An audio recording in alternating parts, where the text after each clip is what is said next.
Bachelor of hotel management లో university first rank, second rank, third rank. Sun International, Visakhapatnam, Hyderabad. Jaganmohan Reddy ప్రభుత్వం అధికారంలో ఉన్నప్పుడు ఏ స్థాయిలో పోలీసుల ద్వారా, పోలీస్ డిపార్ట్మెంట్ ద్వారా అధికార దుర్వినియోగం చేశారు అని చెప్పడానికి తాజాగా ఒక కథనం బయటకు వచ్చింది. ఈ కథనం రకరకాల రూపాల్లో చాలా మీడియా అవుట్లెట్స్లో వచ్చింది. అయితే ఇది ఈనాడులో కూడా వచ్చిన తర్వాత దీనికి సంబంధించి ఎఫ్ఐఆర్లు మరిన్ని ఆధారాలు దొరికిన తర్వాత మాట్లాడుతున్నాను నేను. ఈనాడులో వచ్చిన కథనం ప్రకారం ముంబై నటిని వేధించిన ఐపీఎస్లు, ఇది దాని హెడ్లైన్. ఏమిటి దీని వెనక కథ ఏమిటంటే, కృష్ణా జిల్లా వైకాపా నేత ఒకరు, ఆయన ఒక ముంబైకి చెందిన స్మాల్ టైమ్ యాక్ట్రెస్, ఆవిడతోటి పరిచయం ఏర్పడిన తర్వాత సన్నిహితంగా మెలిగారు కొంతకాలం పాటు. ఆ తర్వాత ఆ ప్రెడిక్టబుల్ ప్యాటర్న్లోనే తర్వాత ఆవిడ పెళ్లి చేసుకోమని అడిగింది. అది ఇష్టం లేక ఇతను సజ్జల రామకృష్ణారెడ్డి గారిని అప్రోచ్ అయ్యాడు. ఈ విధంగా నా మీద కొంచెం బలవంతం చేస్తోంది పెళ్లి చేసుకోమని. దీనివల్ల పొలిటికల్గా కూడా ఇబ్బంది, ఎందుకంటే ఆయన 2014లో పెనమలూరు నుంచి పోటీ చేశాడట.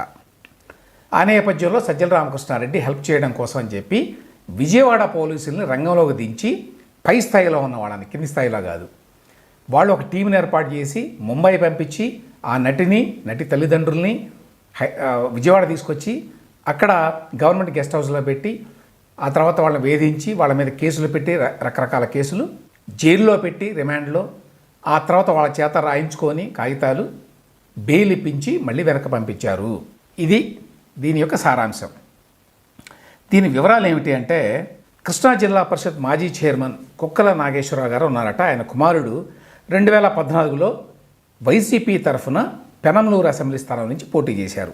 కుక్కల విద్యాసాగర్ ఆయన పేరు. ఆయన కొన్నేళ్ల కిందట హైదరాబాద్లో పెళ్లికి వెళ్ళారు. అక్కడ ముంబైకి చెందినటువంటి ఒక సినీ నటితో పరిచయం ఏర్పడింది. ఆ తర్వాత ఆమెను వదిలించుకోవాలని అతను ప్రయత్నించాడు. ఈ నేపథ్యంలో అప్పటి ప్రభుత్వ సలహాదారు సజ్జల రామకృష్ణారెడ్డి గారిని ఆశ్రయించారు. సో ఈ వ్యవహారాన్ని మరి సెటిల్ చేయండి మీరు అని చెప్పి విజయవాడ నగర పోలీస్ కమిషనర్ కాంతి రాణా టాటా గారిని సంప్రదించారట. సో కాంతి రాణా టాటా గారు, ఆయన దగ్గర పనిచేసేటువంటి విశాల్ గున్నీ గారు, వీరు ఈ మొత్తం కార్యక్రమాన్ని చేశారు. ఇందుకోసం వాళ్ళు ఏం చేశారంటే, ఒక ఏడీసీపీ, ఏసీపీ, ఇన్స్పెక్టర్లు, ఎస్ఐలతో కూడినటువంటి ఒక బృందాన్ని, పోలీసు బృందాన్ని విమానంలో పంపించారట ముంబైకి.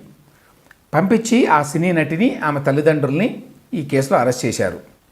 ఏం కేసులు పెట్టారు? నేరపూరిత కుట్ర, మోసం, ఫోర్జరీ, బెదిరింపు, ఇతర సెక్షన్ల కింద కేసును నమోదు చేశారు. ఒకసారి నేను ఎఫ్ఐఆర్ కూడా మీకు చూపిస్తాను. అప్పుడు పెట్టిన FIR AP government first information report Ibrahimpatnam police స్టేషన్లో పెట్టారు 2024లో. 2024 ఫిబ్రవరి డేటు 2/2/2024. సెక్షన్లు కూడా చాలా ఉన్నాయి. 384, 385, 386, 388 ఇట్లా 120B చాలా పెట్టారు. సో ఇందులో వీళ్ళు ఏంట్రా, ఎవరు పెట్టింది, ఎవరి మీద పెట్టారు అంటే, తండ్రి పేరు నరేంద్ర కుమార్ జత్వానీ, తల్లి అనుకుంటాను ఆశా జత్వానీ. ఆ అమ్మాయి పేరు యాక్చువల్గా నటి పేరు కాదంబరి నరేంద్ర కుమార్ జత్వానీ, అంటే కాదంబరి జత్వానీ అనుకోండి ఆమె పేరు. తండ్రి పేరు నరేంద్ర కుమార్, తల్లి ఆశ. సో వీళ్ళందరినీ కూడా పట్టుకొచ్చారన్నమాట అక్కడి నుంచి. అంటే కేసు ఎఫ్ఐఆర్లో వాళ్ళ పేర్లు పెట్టారు కాబట్టి పట్టుకొచ్చారు. వీళ్ళు ఏం రాశారు ఇందులో, కాంటెంట్స్ ఆఫ్ ద కంప్లైంట్ ఏమిటి, ఇది అక్కడ prior to 2/2/2024 at Kondapalli Khilla Ibrahimpatnam Mandal అక్కడ జరిగినట్టుగా పెట్టారు. ఫిబ్రవరి 2వ తేదీ 2024 అన్నమాట. Wherein the accused A1 developed acquaintance with the de facto complainant noted above lured him with deceitful words, మోసం చేసిందట, and trapped him by moving closely అని చెప్పి 5 లక్షల రూపాయలు కూడా కలెక్ట్ చేసుకుంది అమౌంట్ అని చెప్పి వీళ్ళు ఆరోపణలో రాశారు. ఈ ఎఫ్ఐఆర్ పెట్టి వీళ్ళని తీసుకొచ్చి ఈ విధంగా బ్లాక్మెయిల్ చేసి పంపించారు. ఈ విధంగా తమ అధికారాన్ని దుర్వినియోగం చేశారు అనేది మెయిన్ పాయింట్.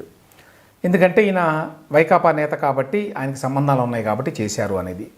కానీ ఇందులో ఒక చిన్న ట్విస్ట్ కూడా ఉంది. అదేమిటంటే, ఇదే కాదంబరి జత్వానీ అనే ఆవిడ అంతకుముందు కొన్ని నెలల ముందు ముంబైలో కూడా ఒక కేసు పెట్టింది. ఎవరి మీద? సజ్జన్ జిందాల్ అని చెప్పి ఇండస్ట్రియలిస్ట్ మీద. ఈ సజ్జన్ జిందాల్ గారు ఈ మధ్యకాలంలో మన జగన్మోహన్ రెడ్డి గారికి కూడా కొంత బాగా సన్నిహితుడయ్యాడు. ఆయనే మన కడప ఉక్కు ఫ్యాక్టరీ కూడా పెడతానని చెప్పి ఒక ఎంఓయూ కూడా చేసుకున్నారు. అది ఏమీ కాలేదనుకోండి. మొత్తానికి జరిగినాయి కొన్ని వాళ్ళిద్దరి మధ్య. ఆయన చాలాసార్లు ఏపీ కూడా వచ్చాడు. ఇదే కాదంబరి జత్వాని అనేటువంటి సినీ నటి నాకు సజ్జల జిందాల్తో ఎక్కడో పరిచయం అయింది. ఆ తర్వాత నన్ను ఆయన లొంగ తీసుకున్నాడు, రేప్ చేయబోయాడు అని చెప్పి ఒక కేసు పెట్టింది. ఇది ముంబైలో పెట్టింది. ఇది కూడా ఎఫ్ఐఆర్ ఉన్నది. ఎఫ్ఐఆర్ చూడొచ్చు, సజ్జన జిందాల్ అని చెప్పి హిందీలో రాసి ఉన్నది. ఆయన మీద పెట్టారు ఈ కేసు. దీనికి సంబంధించి అప్పట్లో వార్తలు వచ్చినాయి. ఈ వార్తల ప్రకారం Sajjan Jindal JSW boss accused of rape by actress అని చెప్పి 2023 డిసెంబర్ 17వ తేదీన వచ్చింది. ఇదేమో 2024 ఫిబ్రవరిలో జరిగింది, విజయవాడలో జరిగింది. సో ఈ జిందాల్ గారి మీద ఆవిడ కేసు పెట్టింది. అయితే ముంబై పోలీసులు 2024 మార్చిలో ఇక్కడ విజయవాడలో ఈ డెవలప్మెంట్ జరుగుతున్న కాలంలోనే ఈ రేప్ కేసులో సజ్జన్ జిందాల్ గారిని ఫ్రేమ్ చేసింది ఆవిడ చెప్పే మాటలో నిజం లేదు, ఎవిడెన్స్ లేదు, కేసు ఫైల్ చేయడంలో చాలా డిలే చేసింది, మిలీషియస్ ఇంటెంట్ అని చెప్పి ముంబై పోలీసులు సజ్జన్ జిందాల్ మీద ఈ కాదంబరి జత్వాని పెట్టిన కేసుని తీసేశారు, డిస్మిస్ చేశారు. ఆ కేసుని వాళ్ళు పోలీసులే, కోర్టు కూడా వెళ్ళలేదు. అదే టైంలో జరిగింది. సో ఇక్కడ ఈనాడు కథనంలో కూడా ఏమని అన్నారంటే, ఇది అసలు దీని మూలం ఏంటి అనేది తెలియటం లేదు, ఇది నిజంగానే ఈ వైకాపా నేతకి ఆవిడతో సంబంధాలు ఉండటం వల్ల అతను రక్షించడం కోసం అని చెప్పి సజ్జల రామకృష్ణారెడ్డి గారు వీళ్ళు రంగంలోకి దిగి చేశారా, లేకపోతే ఈ సజ్జన్ జిందాల్ గారి కేసు ఏదైతే ముంబైలో ఉందో అందులో సజ్జన్ జిందాల్ గారికి జగన్మోహన్ రెడ్డి గారితో మరి సన్నిహిత సంబంధాలు ఉన్నాయి కాబట్టి నన్ను ఇందులోంచి ఎట్లనో బయటపడేయండి అని అడిగితే ఇక్కడ ఒక కేసును క్రియేట్ చేసి విజయవాడలో ఇక్కడ పై స్థాయిలో ఉన్న పోలీసు అధికారులని ఇందులో ఇన్వాల్వ్ చేసి వారి ద్వారా ఒక టీంని పంపించి ముంబైకి, అక్కడి నుంచి వెనక్కి విజయవాడకి తెప్పించి వాళ్ళని బెదిరించి ఇక్కడ రాసుకున్నారనుకోండి వీళ్ళతో సంబంధం లేదని. అదే ఆ ఒత్తిడి వల్లనే అక్కడ కూడా ముంబైలో కూడా సజ్జన్ జిందాల్ బయటపడ్డాడు ఈ కేసు నుంచి అనేటువంటి ఒక అనుమానం కూడా ఉంది. అంటే ఇది ఒరిజినల్గా సజ్జన్ జిందాల్ కేసు, కానీ ఆయన పేరు బయటకు రాకుండా ఉండటం కోసం విజయవాడ కొన్ని పేర్లు పెట్టి ఆవిడని పట్టుకొచ్చి ఈ విధంగా బెదిరించి వాళ్ళ ఫ్యామిలీని పెళ్లి వద్దు ఏం వద్దని చెప్పి ఆవిడ చేత రాయించుకొని పంపించారు అని చెప్పి కూడా ఈనాడులో రాశారండి.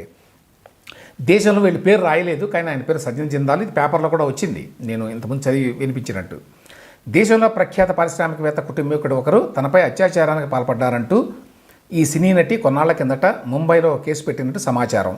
ఈ విషయాన్ని ముంబైలో సెటిల్ చేస్తే తన ప్రతిష్టకు భంగం కలిగే అవకాశం ఉందని భావించిన ఆ పారిశ్రామికవేత్త నాటి ఏపీ ప్రభుత్వ పెద్దలతో తనకున్న సన్నిహిత సంబంధాల రీత్యా వారి నుంచి సాయం కోరినట్టు మరో వాదన ప్రచారంలో ఉంది. దీంతో విద్యాసాగర్ వ్యవహారాన్ని ముందు పెట్టి కథ నడిపించారని పోలీసు వర్గాల్లో చర్చ జరుగుతోంది. ఈ మొత్తం వ్యవహారంలో భారీగా సొమ్ములు చేతులు మారినట్లు సమాచారం.